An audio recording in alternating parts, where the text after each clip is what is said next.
The golden light of afternoon filtered to the tall, arched windows of Buckingham Palace, casting long, solemn shadows across the heavy oak desk where King Charles sat alone. In this quiet sanctuary, away from the watchful eyes of the press and the relentless noise of public speculation, the monarch faced a moment that would alter the course of royal history forever.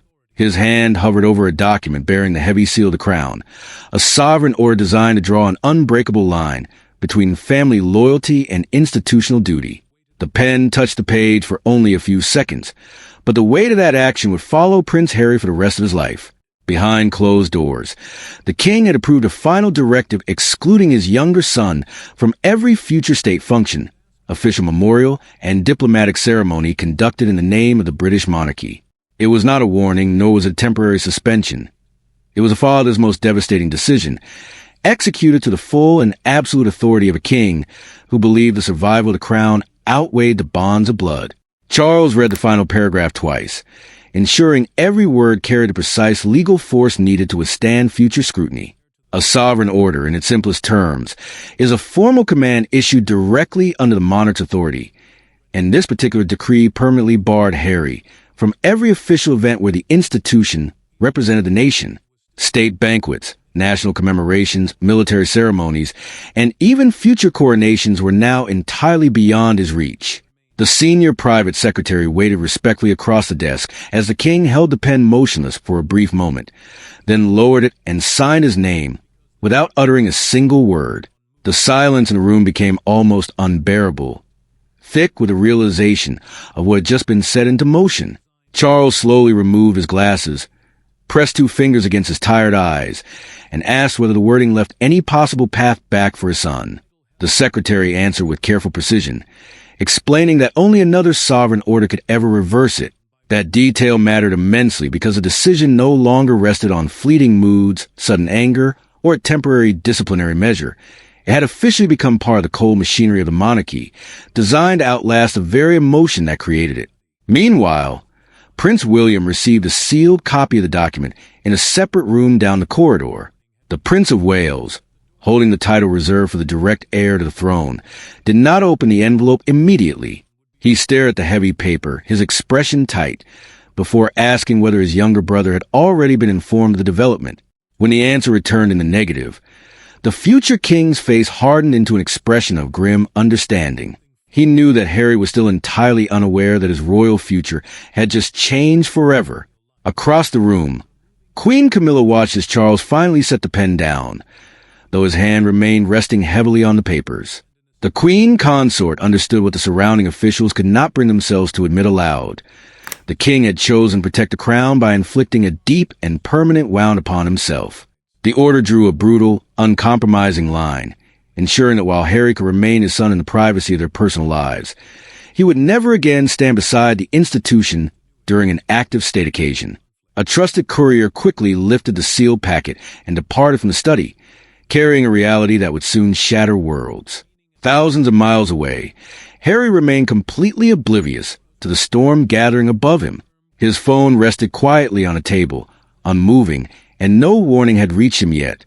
But the heavy oak doors of the palace had already closed, and before the official order could even physically arrive, every person closest to the crown was forced to confront what that single signature had altered. To the outside world, the decree appeared to be a routine act of royal discipline, a necessary step to maintain order within a fractured institution. But inside the inner circle of the family, the reality was infinitely more painful. Charles was not merely excluding a distant duke from ceremonial life. He was purposely removing his own flesh and blood from the historical moments that define an entire reign. William now stood uncomfortably between a wounded, aging father and an estranged brother, while Harry faced the stark realization that every future chapter of royal history would unfold entirely without him. The king deeply understood the immense danger pressing in from both sides. The monarchy could not possibly survive if private family battles continued to spill over into official state occasions, as those solemn ceremonies were meant to represent national continuity rather than personal conflict. Yet, at the very same moment, the king feared that history would ultimately remember him only for the cold cruelty of his signature. A state function, representing an official event carried out on behalf of the country and the crown, had remained one of Harry's last visible connections to the institution into which he had been born. William walked alone to the carpeted corridor, holding the sealed copy tightly at his side. He entered his father's private study, placed the envelope carefully on the table, and chose his word with utmost caution, asking whether the decision was truly final or merely a tactic to force compliance. Charles looked at his eldest son for several long seconds before answering, stating that a sovereign could not keep drawing boundaries only to erase them whenever the family protested. The future king heard the undeniable authority in those words, but he also heard a profound exhaustion weighing down his father.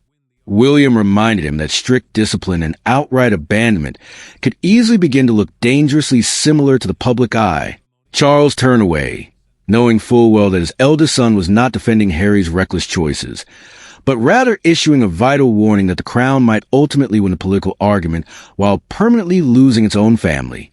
Princess had offered a strikingly similar caution during a private, recorded conversation with her brother weeks prior. She fully supported a firm constitutional boundary that separated personal family ties from official royal duty, but she urgently begged him not to confuse a necessary exclusion from public ceremonies with total emotional exile, and genuinely believed that Harry could be effectively removed from state representation without being completely erased as a beloved son. Camilla spoke with a much quieter tone, noting that while the country would undoubtedly debate the royal order for weeks to come, Harry would ultimately remember only one brutal fact. His own father had personally signed the document that cast him out. The queen consort watched him absorb those heavy words, and the king offered no reply, because there was simply nothing left to say that could make the harsh reality any less true. Far across the ocean, Meghan noticed an unexpected palace number light up the screen of Harry's phone, her eyes narrowing as she watched his expression shift even before his hand reached for the device. He immediately rejected the first incoming call, then stood in tense silence as the phone began to ring relentlessly a second time. The Duke knew with absolute certainty that senior palace officials did not call repeatedly without a profound reason, and beneath his outward display of anger, a cold wave of fear began to rise. Harry finally answered the call, with Meghan remaining close by his side, listening in total silence as the formal, emotionless words were delivered across the miles. His Majesty had officially approved a permanent revision regarding his participation in all future state functions. His very first reaction was not to ask whether the devastating decision could be legally appealed, but rather to demand what single event had finally pushed his aging father beyond the absolute limits of restraint. The final order had not emerged simply from years of accumulated tension. One specific, explosive incident had successfully transformed private frustration into irreversible institutional action. It occurred during tense preparations for a national remembrance ceremony, when a confidential conversation inside the palace walls suddenly escalated into a direct, undeniable challenge to the reigning king's ultimate authority. Those few individuals present in the room would later describe the critical moment as brief, tightly controlled, and almost painfully quiet. Yet out of that single tense exchange came the definitive choice to permanently separate Harry from the ceremonial heartbeat of the crown. Charles had stubbornly resisted that tragic outcome for far longer than many of his closest advisors ever understood. Public television interviews, disputed private conversations, explosive memoir revelations, and repeated, bitter battles over security, titles, royal access, and official duty had severely eroded a relationship over the years. Despite all of this turmoil, the king had stubbornly clung to belief that occasional, minor ceremonial appearances might still preserve one narrow, fragile bridge connecting him to his younger son. A national remembrance service, representing a sacred official ceremony honoring national sacrifice and collective loss, carried immense, unmatched weight because it belonged fundamentally to the country rather than the royal family alone. Harry had entered the private palace sitting room that day already tense, his posture rigid as he faced the reality that no waiting cameras or intermediary aides would cushion the blow. The Duke had already learned that he would be permitted to attend the upcoming solemn service at St. Paul's Cathedral purely as a private relative, but he was strictly barred from walking within the sovereign's formal procession, the exclusive entrance strictly reserved for working representatives actively acting on behalf of the crown. He vehemently demanded that this humiliating decision be changed immediately, but Charles kept his voice meticulously measured and calm. He carefully explained that Harry's rightful place within the personal family had not been denied, but official public representation inherently required active service, unwavering dedication, and clear, uncompromised responsibility. The king firmly believed that making a special exception for his son would deeply confuse the British public and hopelessly blur the crucial boundary between a private birthright and present public duty. More painfully still, granting such an exception would wrongly suggest that high ceremonial status could be casually reclaimed without ever accepting the heavy obligations attached to it. Harry answered his father with sharp, controlled bitterness, pointing out that inviting him privately while aggressively excluding him publicly reduced him to a mere convenience. Someone the palace could acknowledge when useful and hide away when inconvenient. The Duke passionately argued that he had dedicated years of his youth serving the very same institution and should never be treated like an unwelcome guest, as ceremony tied directly to his own family's deep history. Charles stiffened visibly as the tone of the conversation deteriorated further, especially when Harry issued a thinly veiled ultimatum, warning that if the restrictive arrangement remained untouched, he would take his grievances public and explain to the world why he had been cast out. The younger son fully intended a harsh statement as a form of self-defense, but the king perceived something infinitely more dangerous. Direct, unyielding pressure aimed straight at the heart of a major state occasion. Prince William entered the room moments later, stopping abruptly as he took in the heavy atmosphere. Both men were standing rigidly, the chairs completely untouched, and the critical ceremonial papers resting ominously between them.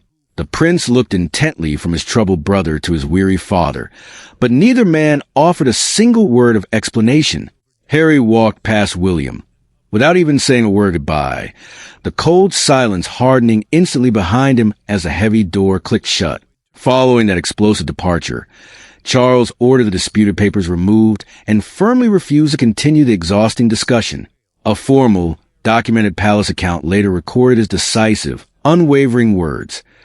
No act of state can ever be negotiated through direct threat of public retaliation.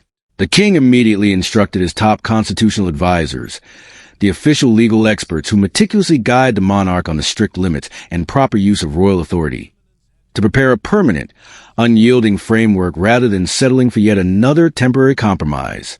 What had started simply as an angry argument over a single ceremonial procession was now rapidly accelerating toward a full-scale, historic confrontation over personal identity, absolute loyalty, and who ultimately retained the sacred right to stand beside the British crown. The silence that followed the departure of the prince was heavier than stone, filling the private study with an oppressive weight that even the flickering candlelight could not dispel. Charles remained seated at his massive oak desk, his fingers gently tracing the edge of the official document as if testing its physical reality. He had spent decades preparing for the burdens of King's Hemp, navigating political storms and public scandals with calculated resilience, yet nothing in his rigorous training had prepared him for the quiet devastation of cutting off his own flesh and blood. Across the Atlantic, the reality of the situation began to settle over the Duke and Duchess of Sussex with terrifying clarity. Meghan watched as Harry stood by the window, his gaze fixed on the endless horizon beyond their California home, completely absorbed in the profound implications of what had just been delivered. The phone call had ended, but its echoes reverberated through every corner of their lives, transforming abstract political tensions into an unalterable personal exile. The sovereign order was not a fleeting threat or a negotiable proposal. It was a permanent architectural addition to machinery of the British state, designed to function without pity or exception. Harry realized with sudden, biting clarity that his years of public campaigning, media interviews, and bitter disputes over security had not merely strained his relationship with the institution. They had systematically dismantled every last bridge that connected him to the ceremonial heritage of his birth. In London, the inner machinery of the palace moved with cold, relentless efficiency, ensuring that the king's directive was immediately woven into the operational protocols of future state events. Senior courtiers and constitutional advisors gathered in a wood-panel conference room to update the provisional guest lists and protocol frameworks for upcoming national ceremonies.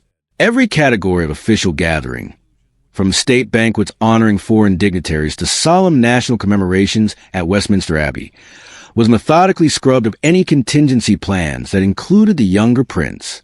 The institutional memory of the crown was being rewritten in real time, replaced by a rigid legal firewall that separated personal family ties from the public face of the monarchy.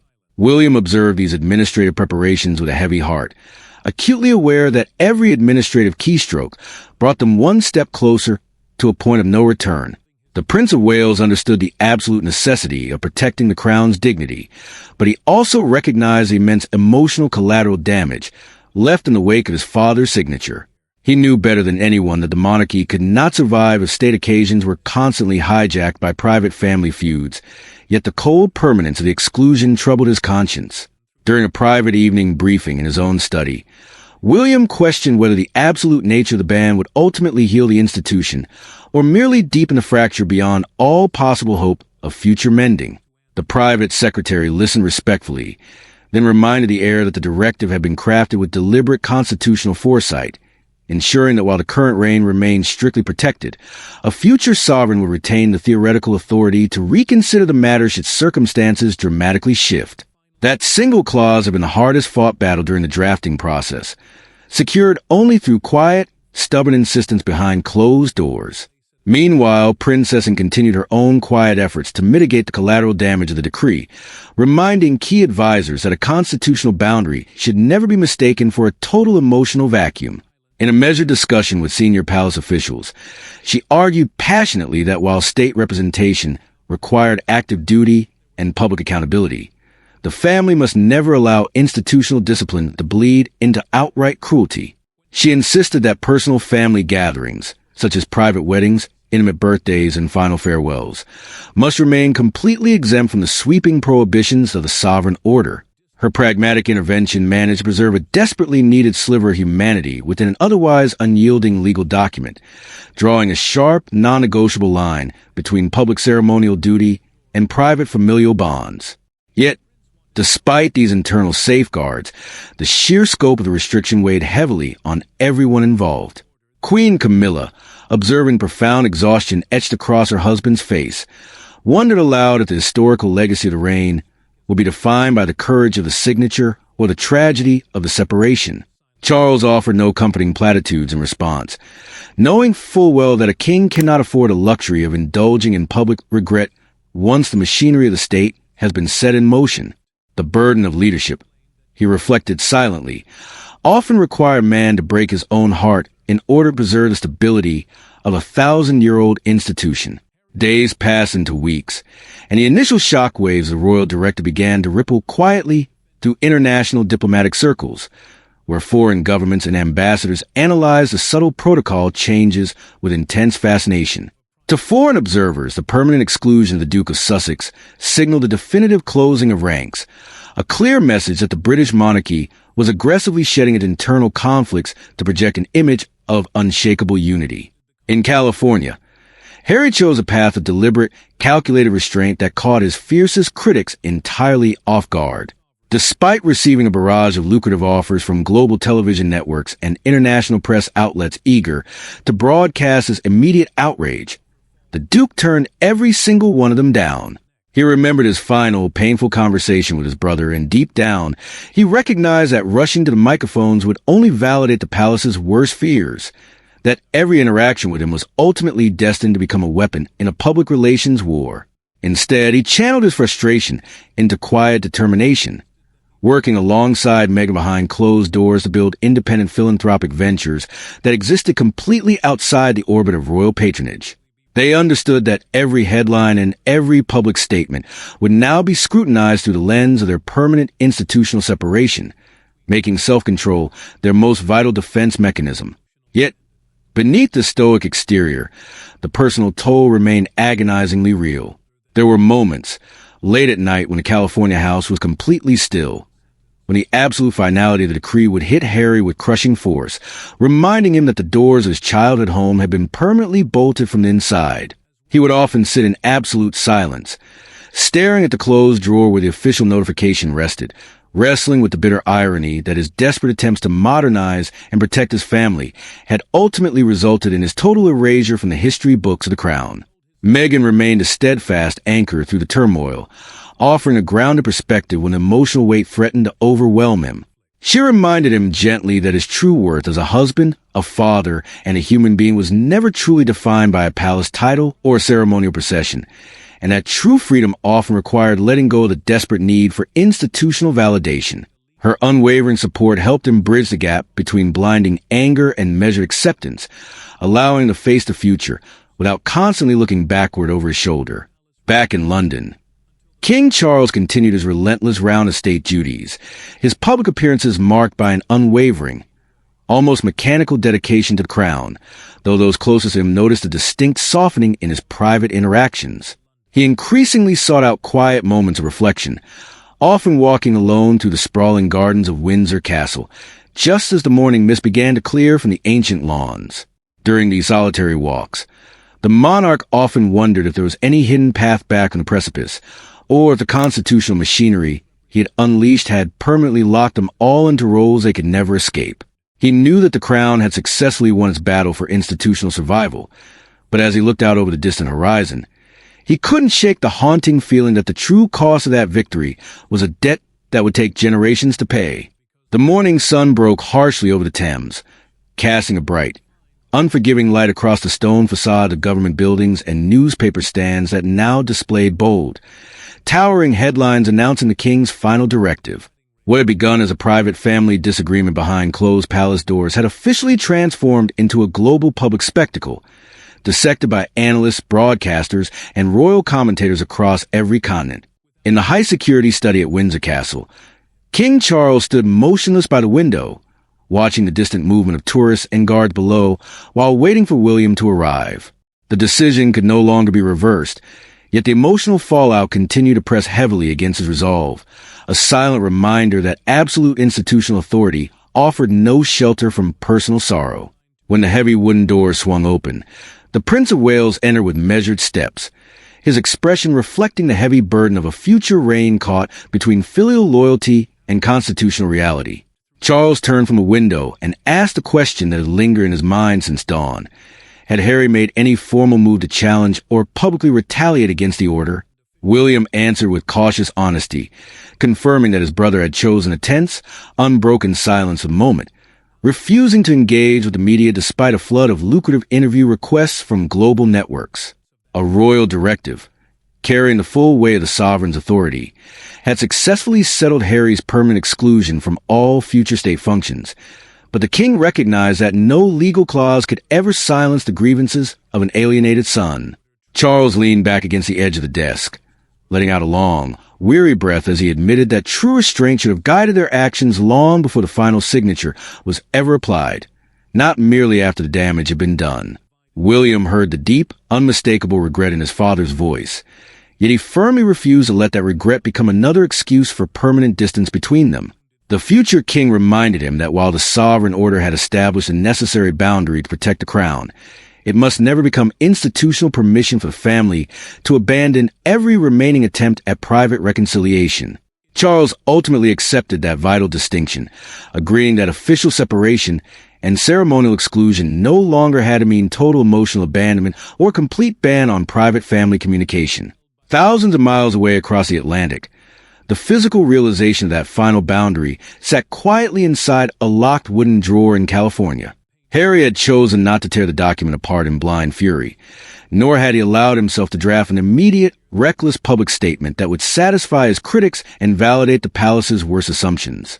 Meghan watched quietly as he turned the key in the lock, acknowledging that while the pain of exclusion was undeniable, it would not be allowed to dictate the future of their family or consume their daily lives. Forgiveness, as she gently reminded him, did not require denying the reality of what had happened, nor did it demand pretending that the wound had never been inflicted. Harry understood that he could accept the finality of the crown's decision without ever accepting the painful notion that his worth as a husband, a father, and a man had been diminished by a stroke of a pen. William, meanwhile, carried the heaviest and most complex burden of all, knowing that while he would fiercely uphold his father's directive throughout the present reign, any future reconsideration years down the line would rest entirely on sustained, responsible conduct rather than emotional pressure or public outrage. The verdict was absolute, marking the moment when King Charles chose sovereign consistency over paternal hesitation, ensuring the survival of the institution's sacred boundaries at the agonizing cost of personal grief. The monarchy emerged from the crisis leaner, colder, and far more disciplined, forever detached from the intimate family warmth it once projected to the world.